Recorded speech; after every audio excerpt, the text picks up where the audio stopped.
students. Today we'll continue with the same unit of data analytics, that is about descriptive statistics and probability. In this lecture we are going to study what is probability and its terminologies. We will be focusing on probability distribution also. Now, as far as probability is concerned, it can be defined as a mathematical method used for statistical analysis. Probability and statistics are interrelated term in term with respect to mathematics. Now, when it comes to probability, we all have studied probability in our school and college life. The probability is the same concept as if we are throwing a dice and we may get one possibility out of six. Since there are six numbers display, we have six faces in a dice, so there is a probability, always a probability of getting one, and same will be the probability of getting 2, 3 and 6. So if we talk about the possibility or the probability, then it would be same. We can say that, for example, if we want to calculate the probability of getting 3, then we can say that probability of getting 3 is 1 by 6, because the output or the total number of cases is 6. Since we have six numbers on our dice, so total will be 6. So in short, we can define probability as desired outcome divided by total outcome. Whatever we are desiring, that comes in the numerator, and whatever is the output total is that comes in the denominator. So if we want to calculate the probability of getting 3, then it can be, we can say it, that probability of getting 3 will be 1 out of 6, because one time we will be getting 3 if we compare it with the 6. So coming on to the next term, that is terminologies in probability. We have two basic terminologies in probability: random experiment and sample space. Now, what random experiment is: an experiment or the process for which the outcome cannot be predicted with certainty. That is a experiment in which we cannot predict the outcome. It is not certain that this output, that we are going to get this output. As in case with the dice, when we throw the dice, it is not certain that we will be getting 6. There is a probability of getting 6, but there is an equal probability of getting 1 to 5 numbers. Same is the case with random experiment. Random experiment tells us it's a process in which the outcome cannot be predicted with certainty. We can just assume that it can be that we can get a desired result. So coming on to the sample space, and sample space is the entire possible set of outcomes of a random experiment.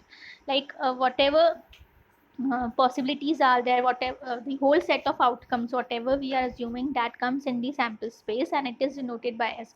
For example, if we are taking the same example of throwing a dice, then there can be a set of outputs. Like it, when we throw a dice, we may get 1, we may get 2, we may get 3, and till 6 we may get 6 6 output also. So what are the total set of outputs we can get is 1 to 6. So one number of possibilities, that is 1, 2, 3, 4, 5, 6, comes under the category of sample space. And what we need to find out, or what we are expecting, we need to find the probability of appearing 3 in this case. So when we talk about random experiment, then finding the probability of appearing 3 will be a random experiment. Whereas if we talk about the sample space for the same example, then it will be 1, 2, 3, 4, 5, 6, because we may get any 6 possibilities out of the 6 numbers. So that comes under the category of sample space. Now moving ahead with our next topic is events.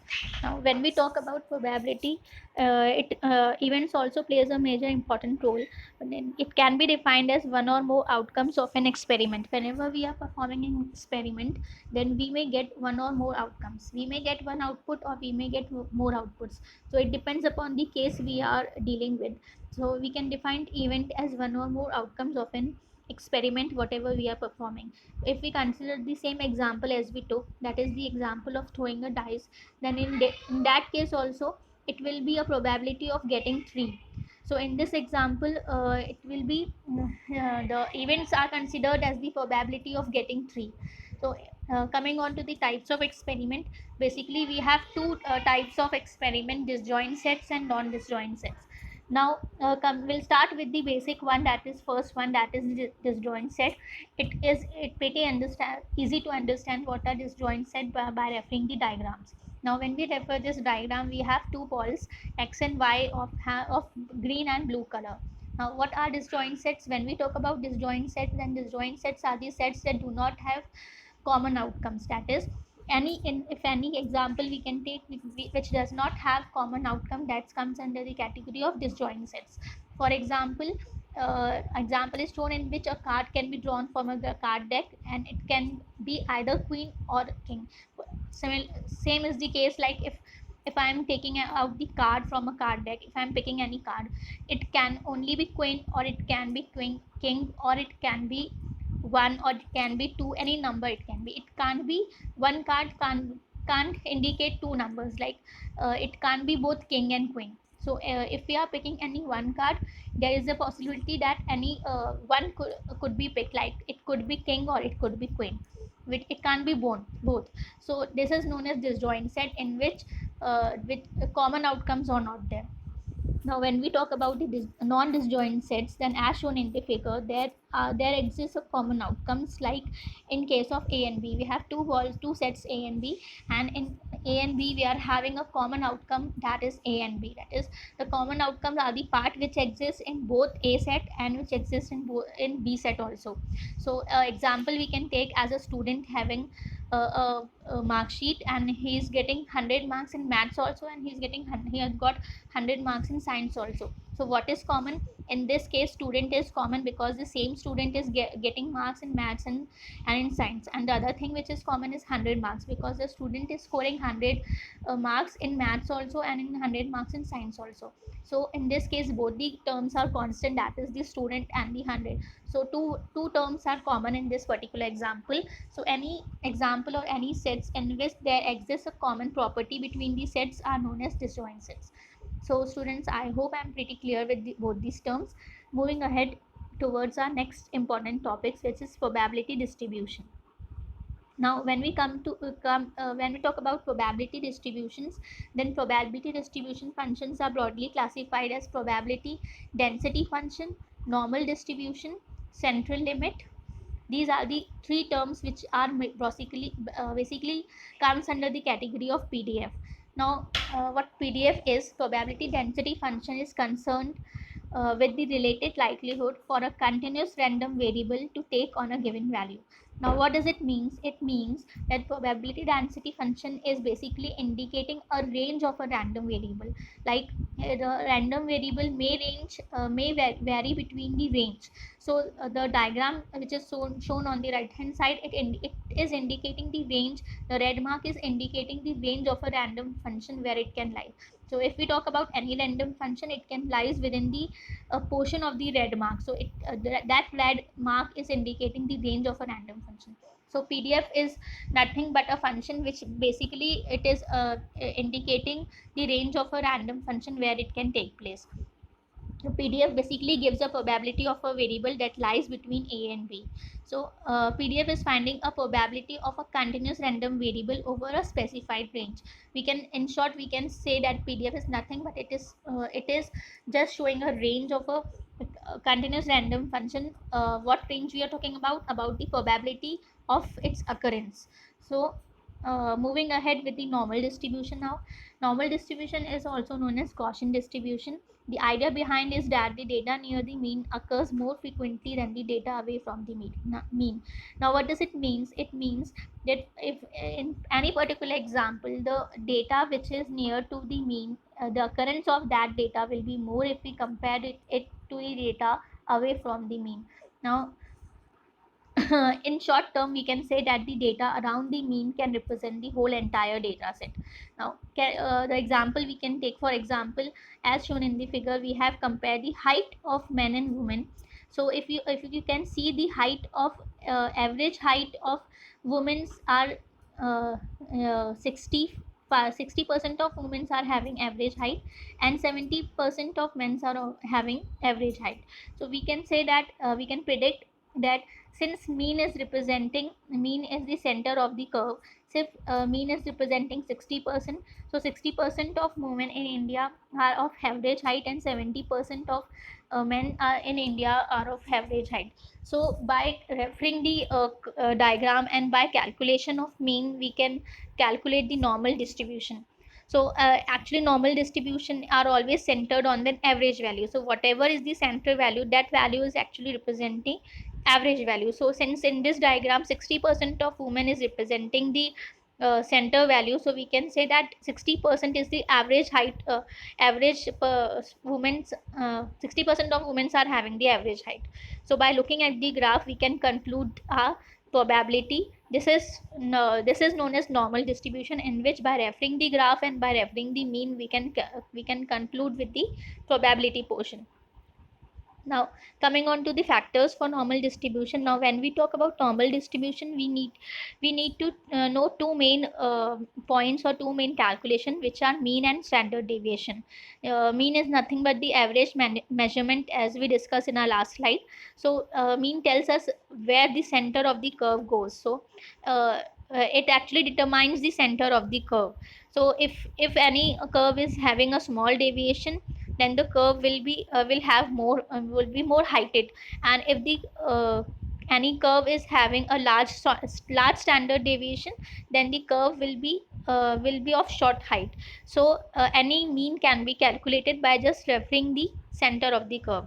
Now when we talk about standard deviation, standard deviation is basically nothing but it is determining the height of the graph. So width of the graph determines how tall it is.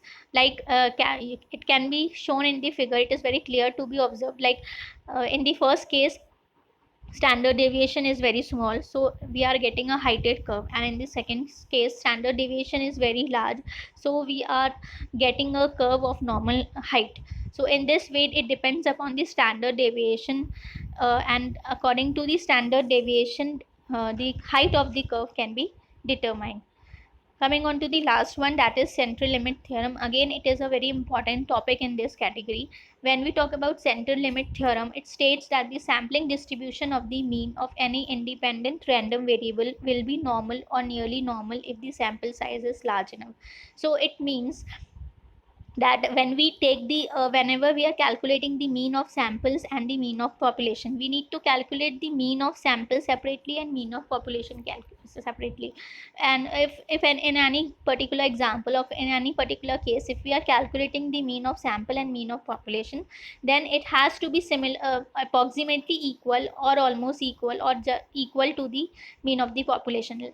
That is, after the calculation, both the means of sample and the population should be same.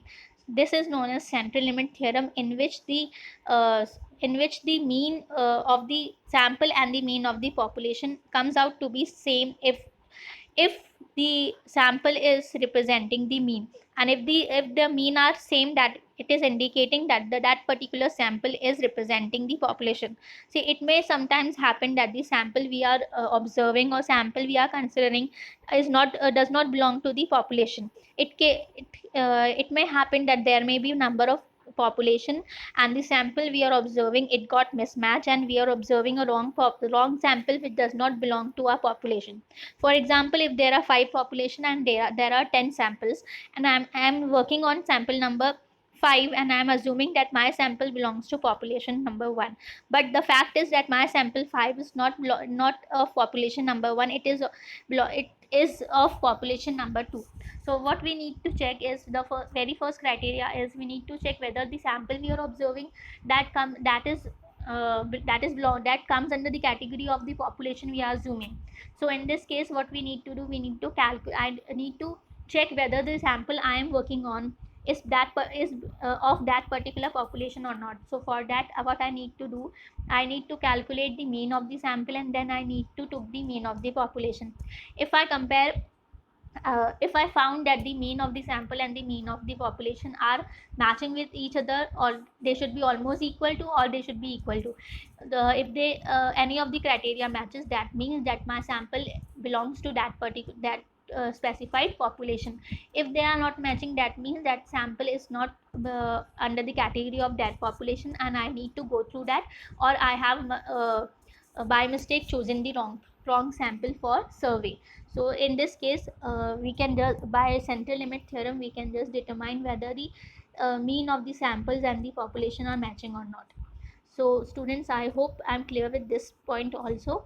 In our next lecture, we'll be starting with the next topic of data analytics consisting of the same unit, that is first. See you. Good day.